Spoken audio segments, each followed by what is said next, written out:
अच्छा दुग्गल साहब, आप जरा खुल के बता दो। अब जनता सुनना चाहती है।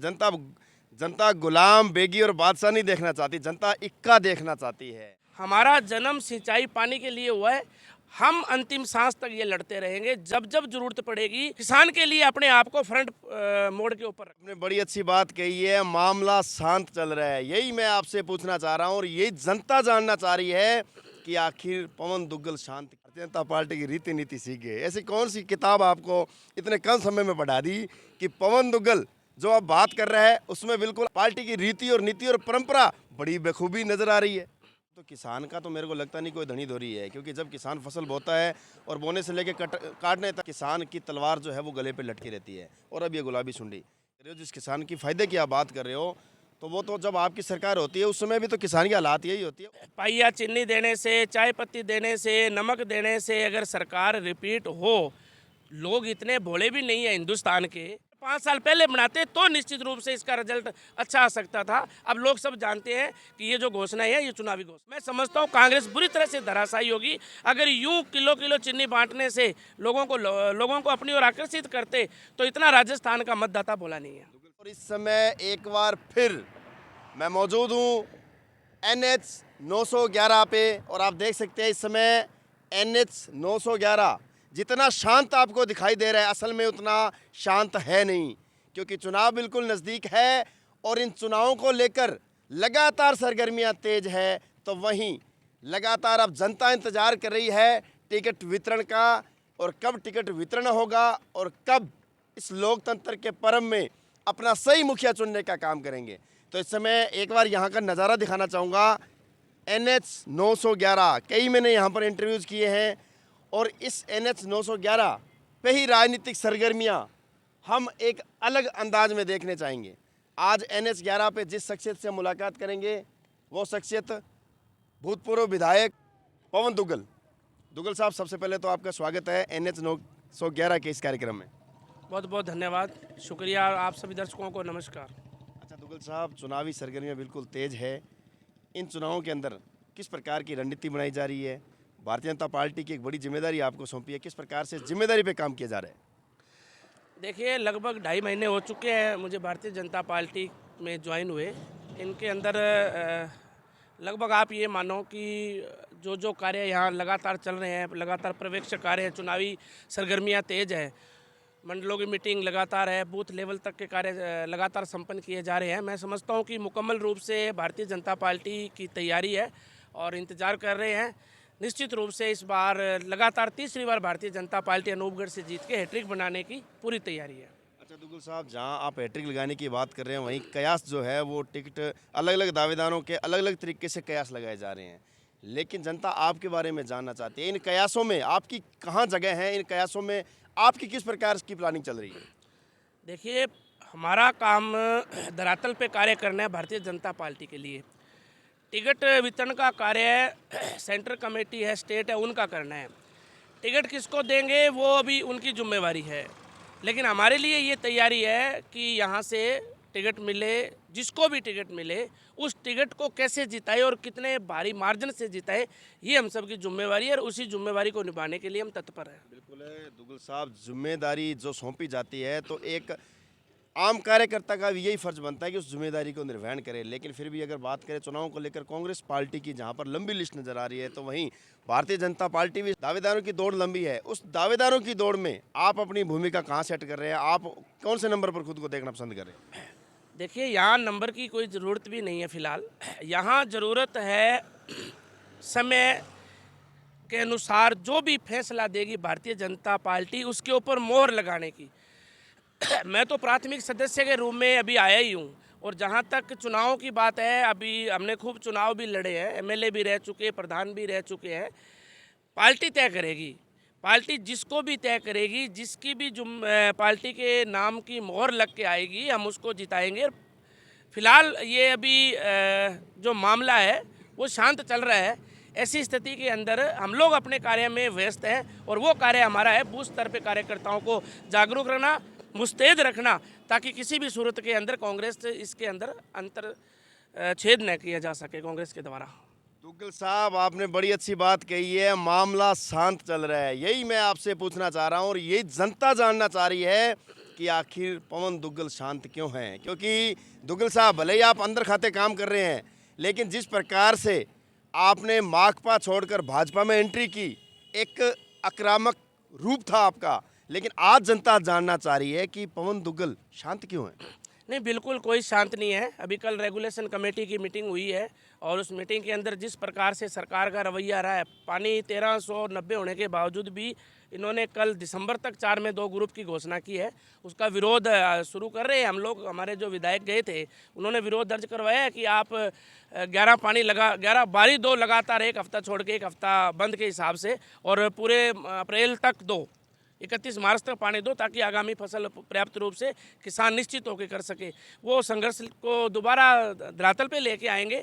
शांत रहने की तो कोई बात ही नहीं है। जब जब मुद्दा आएगा, इस इलाके के अंदर हमारा जन्म सिंचाई पानी के लिए हुआ है, हम अंतिम सांस तक ये लड़ते रहेंगे। जब जब जरूरत पड़ेगी, हम किसान को किसान के लिए अपने आप को फ्रंट मोड़ के ऊपर रखेंगे। ये हम तब भी हमने आश्वासन दिया था, आज भी हम कह रहे हैं। और नई भारतीय जनता पार्टी ये कहा है भी आप लड़ो या न लड़ो, उनका काम है कि जनता के लिए आप संघर्ष करो। जहाँ जहाँ जन मुद्दे हैं, जन संघर्ष है, वहाँ मैदान के अंदर आओ।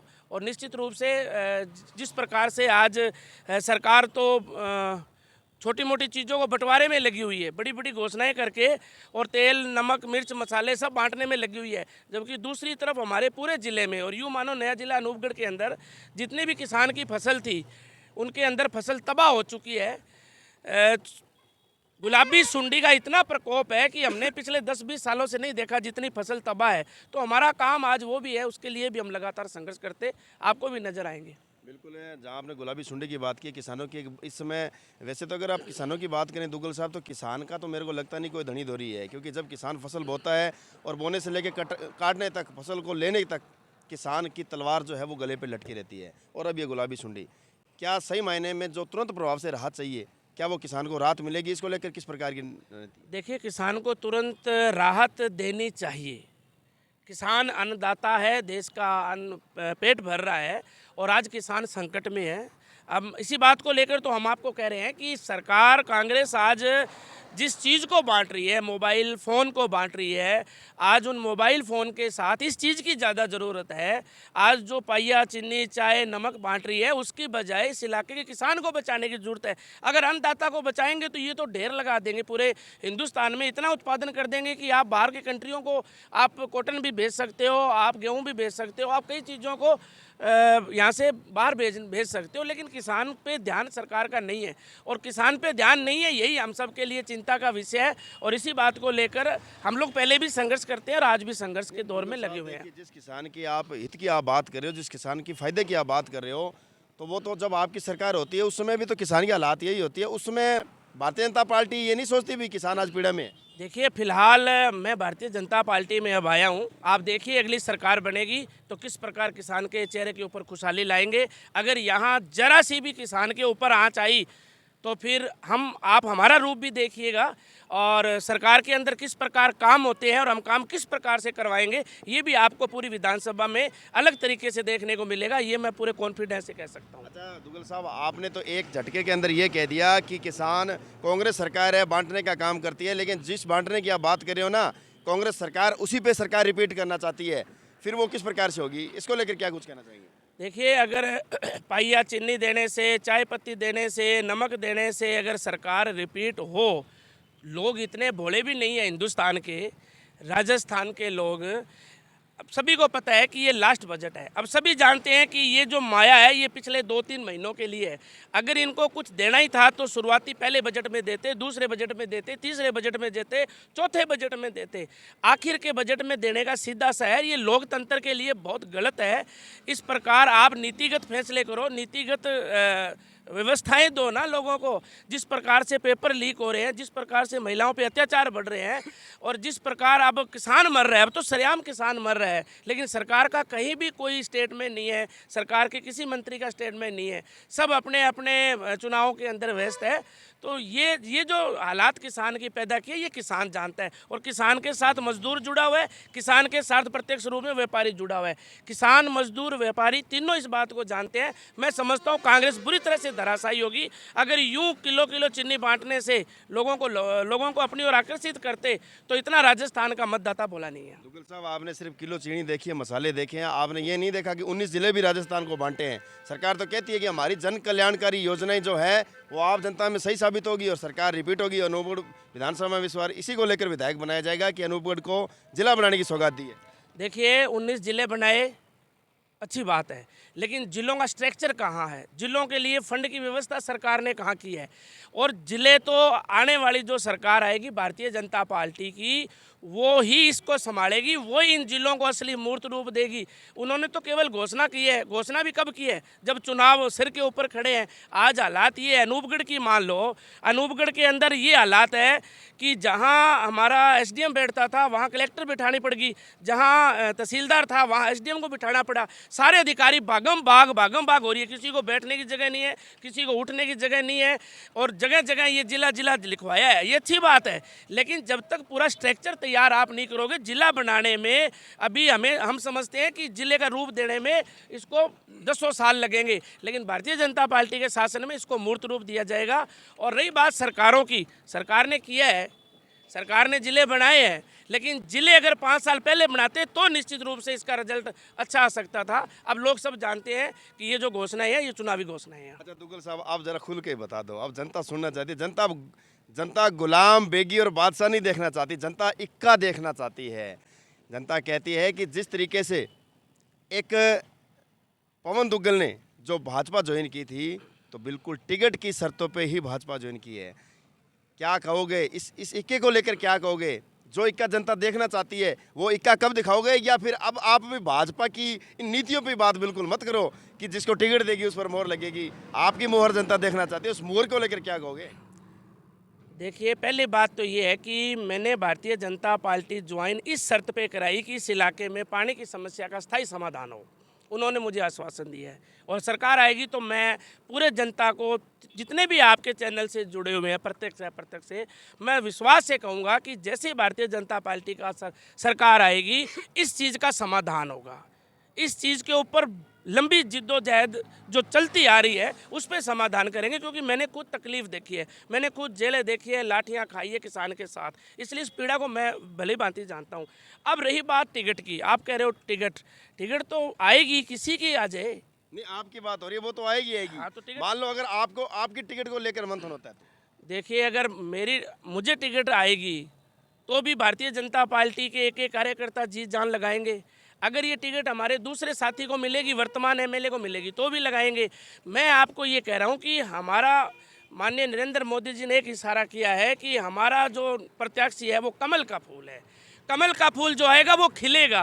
अब वो पवन दुग्गल के नाम से आए, या वो संतोष के नाम से आए, या वो हमारे अन्य नाम से आए, वो फैसला पार्टी करेगी, लेकिन भारतीय जनता पार्टी जीतेगी, ये हम दावे से कह सकते हैं आपको। दुग्गल साहब, बड़ी जल्दी आपने भारतीय जनता पार्टी की रीति नीति सीख गए। ऐसी कौन सी किताब आपको इतने कम समय में पढ़ा दी कि पवन दुग्गल जो आप बात कर रहे हैं उसमें बिल्कुल आपको एक जो पार्टी का जो अनुशासन है वो नज़र आ रहा है, पार्टी की रीति और नीति और परंपरा बड़ी बखूबी नज़र आ रही है। देखिए, चुनाव मैंने 3 एमएलए के लड़े हैं, एक मैंने मेंबर ऑफ पार्लियामेंट का चुनाव लड़ा है, 2 डायरेक्टर के लड़े हैं।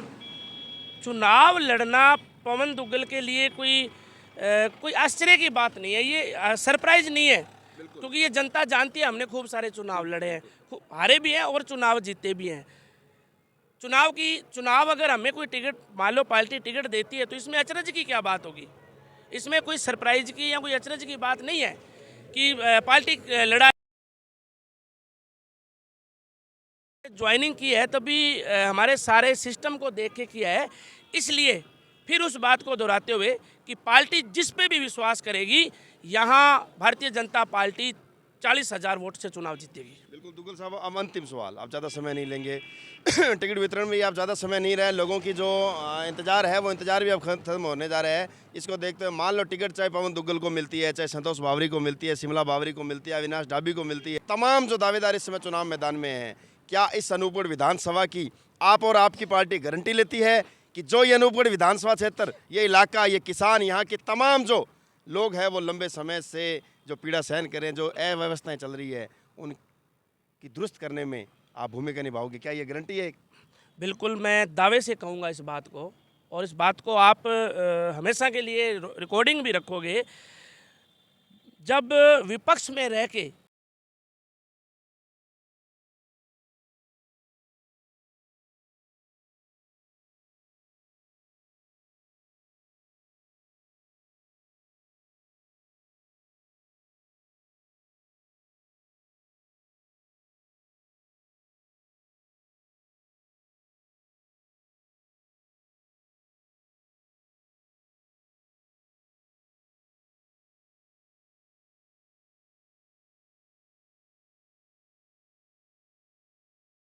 और जुनून, ये भले ही आदमी कहीं चला जाए वो कभी कम नहीं होता है। और यही भूतपूर्व विधायक पवन दुग्गल ने कहा है कि बिल्कुल हमारे अंदर वही जज्बा है, वही जुनून है, वो इस इलाके के लिए संघर्ष है। राजस्थान में अगर सरकार आती है और अनूपगढ़ विधानसभा क्षेत्र में यहाँ से भारतीय जनता पार्टी का विधायक बनेगा तो बिल्कुल ये समस्याएं कोई हमारे लिए नई नहीं है।